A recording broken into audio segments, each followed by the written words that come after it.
barrio común, preguntaba al yaguareté. Desde Massachusetts, en un barrio común, preguntaba al yaguareté.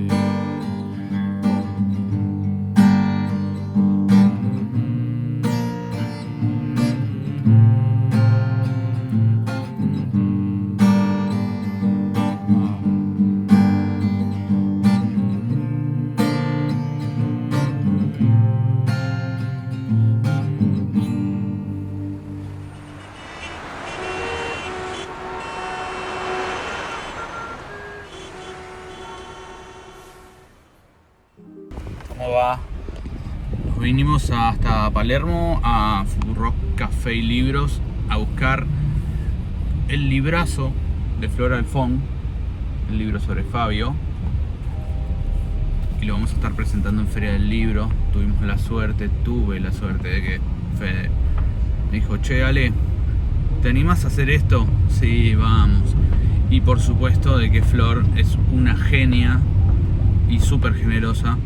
Así que vamos a estar ahí en la Feria del Libro y quizás lo puedas ver ahora, cómo sigue, quizás no sé, le vamos a pedir permiso.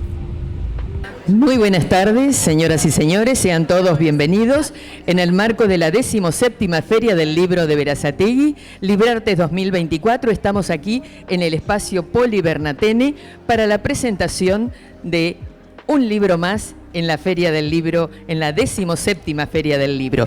El libro se titula Fabio Vigente, un recorrido por sus pasiones.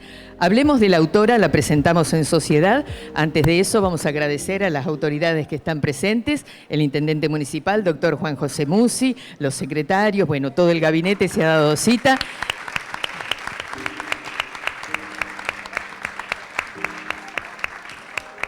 Y hacemos extensivo el aplauso para Florencia Halfon. ¡Vamos! Con arenga y todo. Acompañada por Alejandro Hassan, que ya es conocido nuestro. Ah, bueno, ya es.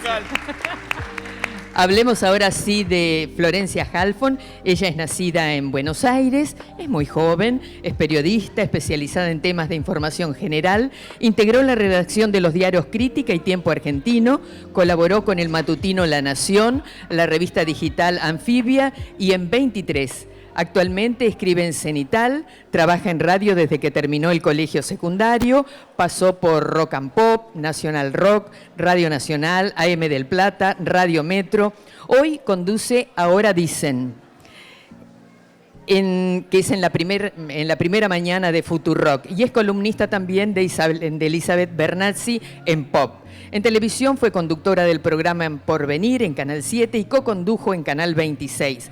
Realizó tareas de cronista en América TV y Todo Noticias. Es autora del libro La corrupción mata, en el que repasa las tragedias sociales argentinas más dramáticas del siglo, y hoy, aquí en Berazategui, viene a presentar Fabio Vigente, un recorrido por sus pasiones. La aplaudimos nuevamente y nos quedamos escuchando. Bueno. Hola, hola. ¿Se escucha ahí? Perfecto. Un poquitito más, NASA. Hola, buenas tardes a todos. Mi nombre es Alejandro y tengo el placer de presentar aquí a Flor Halfon con nosotros. Gracias por venir a presentarlo. 17ª Feria del Libro, y hoy homenajemos a Fabio, un personaje increíble de nuestra cultura que tuvo 1.000.000 de facetas. Y se me ocurre empezar a preguntarte, Flor, ¿por qué Fabio? Bueno, buenas tardes. Gracias por venir. Gracias por la invitación. Hermosa la feria. Primero me entró por la música, cosa que me encanta porque en general, si bien adoro sus películas, las adoré mucho después, me doy cuenta de que cuando uno dice que le entra Fabio por la música, te miran como diciendo qué grasa que sos. Entonces me gusta que primero me entró por la música. Pero además se convirtió después a lo largo de los años en música de eventos familiares, porque ya de más grandes con mis hermanos... Musicalizó la vida de alguna manera. Claro, ya pasó a ser como algo de parte de la historia de mi papá, que mi papá ya cantaba en los eventos familiares. Sí. También lo imitaba a Borges, pero esa es otra faceta. Y entonces, inicialmente para mí es eso, pero después cuando empecé a descubrir que además de un recuerdo en mi casa o que algo de mi familia tenía una base ahí, pero fundamentalmente era un artista increíble, Sí, un claro. creador increíble, un director increíble y un ser humano con muchas facetas para contar. Sí, hay una descripción por ahí que dice que era un marciano, ¿no? Como Claro, un griego, su hermano lo menciona como un marciano, un ser que con mucha habilidad, porque con mucha astucia también para ir buscando y aprendiendo en lugares. Y cuando yo trabajo en Futurock, en la radio, pero cuando salió la editorial y empezaron a sacar una colección con periodistas escribiendo sobre algunos temas o incluso historiadores de mi generación escribiendo sobre algunos temas, yo pensaba de qué modo podía participar de esa colección, qué podía aportar yo a esa colección. Había escrito mi primer libro en otra editorial sobre las tragedias argentinas, Cromañón, Eco, Sara San Juan, como temas que de nos mucha marcaron mucho. Claro, pero de mucha densidad. Y no estaba para tanta densidad, porque además me había dado cuenta cuando saqué el primer libro que no podía sacarme la foto sonriendo con el libro, porque eran temas dramáticos. Claro. Entonces dije, ¿con qué libro puedo sonreír? Y pensé en Fabio porque me parecía que, por supuesto, está muy contado, ¿no? Quién ha sido y es súper conocido, pero pensé que quizás a gente de mi generación o de menos años que yo les podía entrar por algún lado si es que no les había entrado todavía. Si sus familias no habían cantado Fabio en casa, capaz que no habían registrado quién era, y si habían cantado, capaz no sabían tanto de él. Entonces dije, voy a hablarles a los míos. Claro. Un Y- redescubrir Fabio o re-relatar Fabio de alguna manera. Y también porque me interesaba esta cosa, viste, que los ídolos populares en general atraviesan los tiempos, no sé, existen hasta el día de hoy remeras de Sandro. Sí, ¿Y por qué no totalmente. había tanto de Fabio? Es cierto. ¿Por peronista, capaz? No sé. Hay muchas teorías en torno a eso, también porque durante un tiempo largo dejó de cantar y entonces es más difícil tener una remera, una camiseta de un director de cine. Claro. Entonces, qué sé yo. Ahora, más o menos. se Ahora pueden re empezar a tengo ver. remeras de Fabio, re. Sí, claro que Después sí. del libro un montón de remeras de Fabio. Pero bueno, un poco me entró por ahí que la idea de querer contar, un poco resumir, a mí no me gusta decir que es una biografía porque sería muy atrevido, pero por lo menos un resumen, un recorrido de lo que yo pude reconstruir de Fabio. Está bien.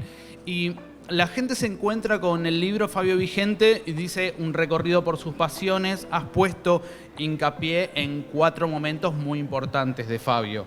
¿Sí? Sí, a mí me ordena, ¿viste? Si yo Bien. puedo repartirlas me ordena en esos 4 capítulos. Cuando me di cuenta que podía ordenarlo en 4 temas, Una me alivió etiqueta. muchísimo, sí. Bueno, para mí es el cine, la música, sus afectos y la militancia. Ajá. Y específicamente sus afectos lo pongo al comienzo y la militancia al final porque en sus afectos puedo resumir un poco su casa familiar, o sea, después sus hijos, pero inicialmente cómo crece. Uno puede entender de dónde viene, Exacto, cómo era su familia, cómo era su pueblo. exacto. Y por qué, En Mendoza. Y por qué termina con esa militancia también. ¿Qué fue lo que él vivió en época? Claro, y también porque si bien un poco siento que cuento su vida 4 veces, porque algunas cosas se superponen, hay momentos, Claro. la música y el cine se superponen, y obviamente muchos momentos de su vida y sus afectos también, y ni hablar la militancia que duró toda su vida, desde que la descubrió hasta el final de sus días. Pero me parece que va creciendo en intensidad, ¿no? Que primero es ese chico que va descubriendo de qué se trata la vida, con su cosa medio pilla, buscando algunas salidas más o menos delictivas, digamos. Claro. Y cuánto su mamá lo encausa en la vida y qué pasa con su círculo familiar. Y después, bueno, aparece la música, aparece el cine y cómo él le imprime a todo eso una cuestión única. Y la militancia me parece un buen cierre porque es donde empieza a crecer un poco la intensidad de ese personaje y una pasión muy zarpada, donde no se jugaba nada más que su pasión, ¿no? Pues las otras cosas por ahí se juega el laburo, la salida, lo que hace uno durante todo el día. La militancia es la única pasión que se explica para mí en él solamente como pasión, sin ninguna otra convocatoria más que la pasión. Y exacto, como un compromiso personal lo tenía así, incorporado. Total. Entendía la militancia como la forma de reforzar las formas que había tenido el gobierno peronista para con los más necesitados, con el pueblo, con la justicia social, ¿no? Y contaba un poco eso a veces cuando le preguntaban. También estaba pensando si no era la forma de pensar en los otros, pero a la vez su cine es pensar en los otros todo el tiempo, es una ternura total. Algo que también yo reflexiono mucho sobre los famosos. A ver.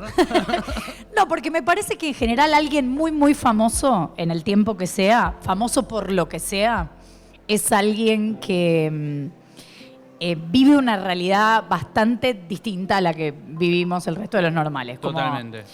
No te digo la gente que camina y a veces la saludan por la... No, la gente famosa sí. Zarpado. Famosa que va a cualquier lado y no puede caminar. No, claro.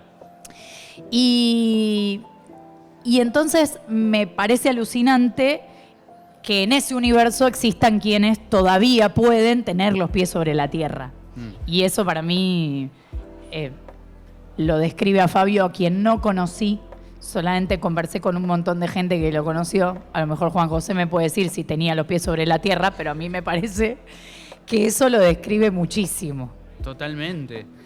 ¿Y cómo fue ese proceso investigativo? ¿Cómo fue buscar a la gente, los testimonios? ¿Cómo fue toda esa parte de escribirlo?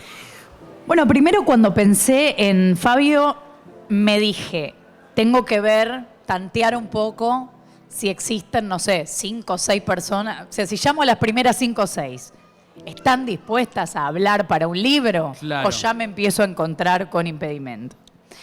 Y fue impresionante, porque desde el primer llamado me empecé a encontrar con gente que, incluso, viste que por ahí encontrás personas que están a full con algo, no sé qué, igual, y decís Fabio, y como, ay, sí, ¿qué querés saber? Wow. Entonces fue como una cosa... Se fueron abriendo puertas. Exacto, fueron llaves. Decir Fabio es una llave para todo. Incluso me habló gente que en otras circunstancias... O sea, me habló Susana Jiménez, Horacio Berbisky, además los dos con un nivel de ternura. Uno piensa, ¿de qué podrían hablar Horacio Berbisky y Susana Jiménez en el mismo sentido y de acuerdo los dos y conmovidos los dos? Y no se te ocurre hasta que pensás en Leonardo Fabio. Y Mirta Legrand... bueno, ni hablar gente que, o sea, militantes del cine, además de creadores, ¿no? Desde Adrián Caetano, Luis Ortega. Todo el mundo quería hablar de Fabio y quería hablar bien de Fabio. Entonces claro. Eso fue, para mí, fundamental para entender el personaje y para decidirme a finalmente escribirlo, porque... todos estaban entusiasmados. Claro. ¿Y recordás qué de esas cosas que te fueron contando, que fuiste viendo, con qué cosas te encontraste que dijiste, wow, qué cabeza, de alguna manera, no sé? Bueno, ya encontrarme a un Berbisky conmovido me pareció que, claro. Wow, qué cabeza. Pero también que, por ejemplo... las diferencias de mirada, o sea, había como, uno puede ver todas sus películas y encontrar ternura en todas, ¿no? Pero sí. Uno puede identificarse o divertirse o entretenerse más con una que con otra. Y me impresionaba que, por ejemplo, Susana Jiménez decía que ella estaba en pareja o en no sé qué con Monzón, mientras Monzón filmaba la película Soñar, Soñar, que es quizá la más polémica de la lista de Fabio, pero en el sentido de que por ahí la más rara, la más bizarra, entonces a algunos no les copa del todo. Susana, que es bastante convencional, uno podría decir, prejuiciosamente, en sus gustos. Sí. Sin embargo, le parecía un peliculón y que Monzón haya tenido ruleros en la película y cómo lo había hecho llorar a Monzón. Bueno, le parecía que era increíble. Y después, que ella relataba que la primera vez que ella actuó en una película sin ser extra, porque era como en general una extra, pero la película que actuó fue una que no es dirigida por Fabio, pero donde Fabio era el actor principal, y ella no se acordaba, decía, no, esta película, que no, creo que fuiste a mí un verano, si mal no recuerdo, y dice, no, una película que no me acuerdo si Fabio la dirigía o no. Y claro, no se acordaba porque, digo yo, porque Fabio la estaría actuando y a la vez dirigiendo. Sí, claro. Entonces ella lo recuerda director, lo recuerda como que además de que era la figura principal y todo. Pero bueno, esos tipos que marcaron, también por eso la idea de Fabio vigente, porque quizás hay algunos que no sepan de dónde vienen algunas cosas, pero son cosas que están vigentes. Hay cosas que instaló Fabio en el cine, en la música, incluso en el modo de cantar. A veces yo digo, Vicentico, Babasónicos, no pueden hacer un tema de Fabio que al final medio que cantan como él recitaba. Había como un cantar hablando Claro. muy particular Claro. y que lo mantenía en un estilo del que no se corrió nunca. Digo, Exacto. también hay comparativas con otros cantantes de la época que fueron viendo como Palito, Sandro, la Leo beta Dan. y se corrieron hacia algo más comercial. El tipo se mantuvo siempre fiel a sus creencias, a su estilo. Total. Y así con el cine, con la música, con la militancia, con todo. Sí, igual después descubrí que en el cine él tenía especial interés. No era una cosa, viste, ahora se dice cine de culto, pero él tenía un especial interés en que lo vayan a ver. Y entonces sus primeras películas, las 3 que son en blanco y negro, ahora son muy vistas, pero en ese momento, sí, tranqui, no le fue mal, pero sí eran muy reconocidas en un universo más intelectual. Pero después empezó a obsesionarse con que, bueno, a ver cómo hago para que sean vistas, no tanto porque sean vistas, sino sobre todo para poder recaudar con eso y hacer más, claro. En un testimonio decía que era muy inseguro y que le aterraba muchísimo la situación de estreno en el cine, porque no sabía si iba a poder seguir filmando o no. Incluso contaba que mostrando las primeras proyecciones todavía cortaba la cinta. Salía, reeditaba y volvía, porque también era un obsesivo. Es un flash también esa idea de un artista de ese nivel tan inseguro, ¿no? Porque uno dice, Sí. pero yo voy segura, no sé, a hablar en Berazategui, qué cara dura, si el chabón ¿De qué voy a hablar? Claro, y bueno. Sí, era así. Nada, y por otro lado hablaba de su paso por la música también como una herramienta que le gustaba mucho, pero que le permitía hacer cine. Como le permitía de alguna manera económicamente poder hacer el cine que quería hacer. Que me parecía interesante de subrayar, porque muchos confunden. También creo que él decía y desdecía muchas cosas y se contradecía, obvio. como todos, obvio, y entonces cuando entras a mirar detalle lo ves decir una cosa y otra, y entonces me parece que muchas veces de seductor que era decía lo que otros querían escuchar. Pero en general me da la sensación de que había como una lectura de que la música la hacía para juntar plata, pero lo que importaba de verdad era el cine. Y él disfrutaba mucho de cantar. Sí, claro. Realmente disfrutaba sobre todo de los shows, flasheaba estar en otros países de la región donde era muy escuchado y que de repente en la radio apareciera en Colombia una canción suya. Hace poco, el año pasado, estuve en un viaje de laburo en Nueva York y me decían gente de mi edad, de Latinoamérica, me decían, en mi casa Lo a siguen la escuchando. tarde se escucha a Fabio. Claro. Y me parece espectacular, mucho más reconocida su música en Latinoamérica hoy que lo que hoy es acá. como si en Argentina fuese mucho más conocido por su cine, por su obra cinematográfica, y en el resto de Latinoamérica por la música. Y él lo re sabía antes de morir. Él decía, en Latinoamérica voy a ser recordado como el cantante y en Argentina como el director de cine. Tenés razón, esa era una gran frase que decía. Muy capo. ¿Cómo pensás que sería Fabio hoy, en este contexto? No sé cómo sería, pero me imagino que estaría enojado. Estaría enojado, ¿no? Me imagino que sí. Me imagino que sí. No sé, por lo menos puedes ver en sus hijos y... Bueno, después como pasa con Tato Bores, ¿viste? Que agarras una frase y decís, che, pero esto se puede extrapolar al día de hoy. Exacto. Pero me parece que lo ves a través de sus hijos también, una transmisión que él hizo de sus ideales, de su punto de vista y la mirada de sus hijos hoy del mundo. Me parece que sí estaría, bueno, pero un atrevimiento decirlo, pero me parece que estaría sobre todo muy apenado con lo que pasa con la cultura, como ese nivel de desinversión que haya ahora tanta polémica. Que ha luchado en su historia con leyes de cine, ¿no? Para que se aprueben leyes de cine, para que se vuelva a financiar, ha tenido un camino ahí muy... Que se tuvo que exiliar en dictadura, ¿no? Exacto. Así que bueno, nada, me parece increíble. ¿Con qué se va a encontrar la gente, aparte de todo esto que hablamos, leyendo el libro? ¿Cómo es la propuesta? Espero que se encuentre con, si no lo conoce tanto, conocerlo un poco, y si lo conoce muchísimo, revivir algunas cosas que la gente que lo quiere porque lo conoció de cerca o porque lo conoció artísticamente lo relata, porque no lo cuento yo, lo cuentan ellos, o incluso relatado por él mismo, porque hay un libro de Adrián Schettini donde es una entrevista a él, básicamente, y entonces también está un poco contado por él. Me parece que van a encontrarse con muchas cosas que a lo mejor no conocen, pero de cómo lo ven los otros, ¿no? Cómo lo han visto sus más cercanos y cómo algunas cosas de las que dijo se sostienen hasta el día de hoy.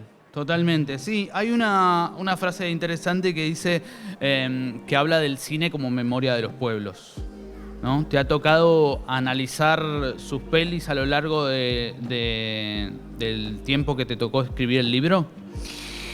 ¿Volviste como a reverlo? Las vi, sí, las vi. Me las alquilé, no, las compré en DVD, pero no tenía DVD y tuve que salir a pedir un DVD. No, porque no están tan accesibles las películas. Hay algunas que están en la plataforma Contar, pero van y vienen. Y no está tan fácil acceder a su material. Lo pasaban mucho en Encuentro. En televisión pública. Y no tiene una filmografía tan grande, digo, para el que no le entró nunca, son 9 películas. 9 pelis. A mí, yo las divido en 3 equipos de 3.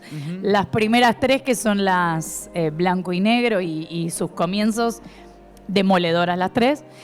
Sí, arrancamos con Crónica de un niño solo, que tiene un relato aunque él dice que no en un momento, pero es bastante él, sí, bastante parecido a lo que fue su niñez y la de su hermano. En una especie de reformatorio, internado, exacto. De hecho, su hermano dice que si hubieran hecho lo que de verdad les pasaba, sería nadie les hubiera creído. Verla. Claro. Claro. Bueno, las segundas 3, que son como la llegada al éxito o a la popularidad, esa búsqueda de él de lo masivo.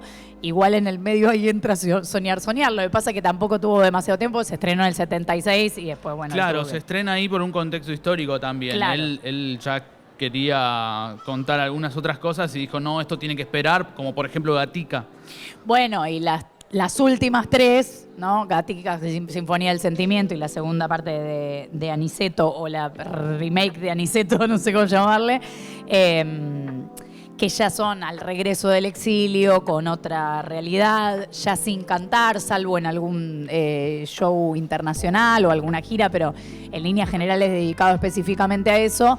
Y bueno, después de haber pasado un sufrimiento, viste como, bueno, no sé si la comparación es pertinente, pero digo, para pensar en nuestra contemporaneidad, nosotros tenemos ahora un registro muy cercano de la pandemia, la pospandemia, antes de la pandemia. Bueno, salvando todísimas las distancias, sí. El exilio a él lo marca de un modo que que es difícil Sí, esa vuelta. Un exilio que fue bastante doloroso, que duró bastante tiempo, pero que a la vez le permite esta cercanía con Perón y esa vuelta que también transforma un poco su militancia y su manera de ver tanto la política como el cine. Y también la propuesta que le hacen de Sinfonía del Sentimiento, de che, hacete una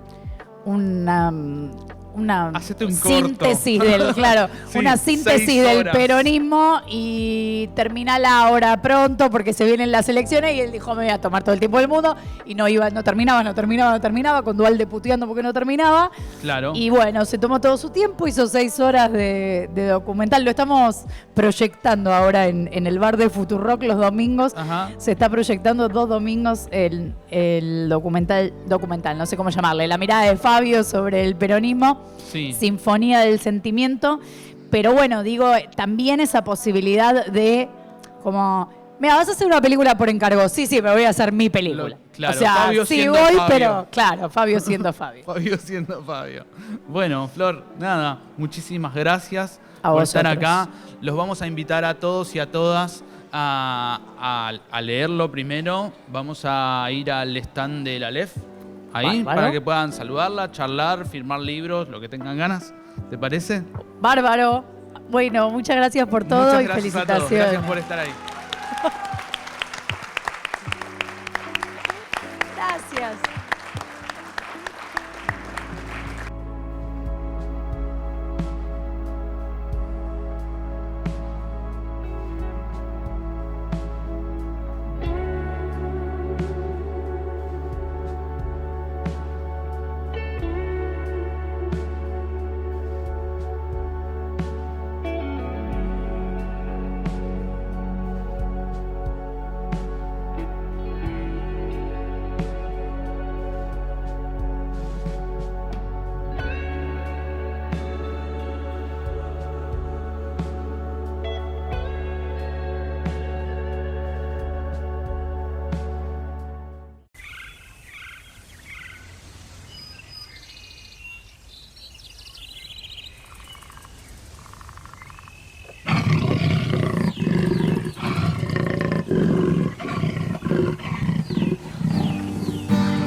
Desde Massachusetts, en un barrio común, preguntaba al jaguarete.